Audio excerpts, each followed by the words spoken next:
Hello and welcome back to our channel. Today's video, let's learn how we can change our age on Instagram or change date of birth.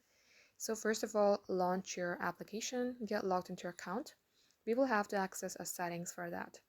So select three bar icon and under your account, select Accounts Center. Now as you do that, under account settings, select personal details. And likewise, you will see birthday. Go ahead, select it and select edit here.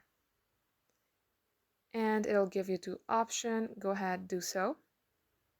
And for some reasons, if none of these matches, select contact us.